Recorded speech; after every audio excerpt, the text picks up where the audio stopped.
रंग बदल ले, जंगल के राजा हमेशा शेर बोला।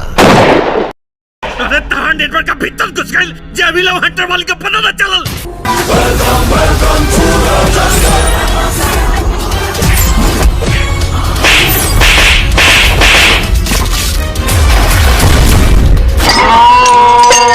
भगवान से तोहरा के मंगले बानी, नाम के धागा तोहरा बंधले बानी। अरे सारे हम सरसों के तेल लगा के घुस जाए। अच्छा 9 महीना के बाद ही निकला। पियाज के जुलूफिया कमर लगनी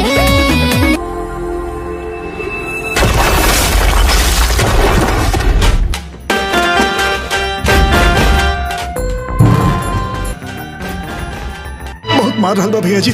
भैया जी रउआ रहे दी ओकरा के, ऊ साला के तो हम देख ले। पगलाइल कुत्ता के भी गोली मारे खातिर अकलमंदी चाहिए। हम तो उसे बहुत प्यार करीले। I love you.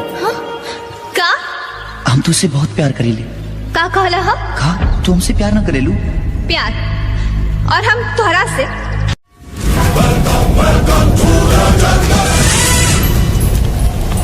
नमस्कार दोस्तों, आप सभी का स्वागत है फिर से एक बार आपके अपने YouTube चैनल मटैया वाइन्स पर। तो फाइनली दोस्तों आज हम बात करने वाले हैं कि जो मनी मिराज का वेलकम मूवी आ रहा है उसका टीजर आप लोग देखे हैं। टीजर कैसा लगा आप लोग कमेंट में ज़रूर बताइएगा।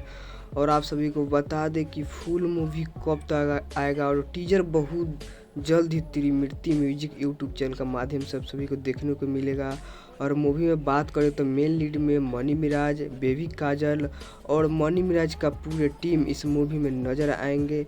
और मूवी कब आ रहा है तो मूवी आप सभी को बहुत जल्दी आप सभी के नज़दीकी सिनेमा घरों में देखने को मिलेगा।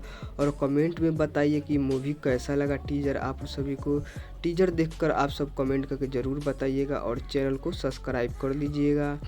और मूवी बहुत ही हाई लेवल का है, जो पूरा बिहार का जितना भी हॉल बंद है वो सारी खुलने वाली है, क्योंकि मनी मिराज को बहुत ही बड़ा फ़ैन फॉलोइंग है और उनका फ़ैन हॉल में देखने ज़रूर जाएंगे मूवी। और मूवी बहुत ही हाई लेवल का जिसमें डायरेक्टर संतोष मिश्रा, जो आप सभी को बता दे कि निरहुआ रिक्शा वाला से लेकर पटना से पाकिस्तान सारी मूवी ये संतोष मिश्रा दिए है। और मूवी बहुत ही हाई लेवल का है और आप सभी देखना नहीं भूलिएगा और चैनल को सब्सक्राइब करना भी नहीं भूलिएगा।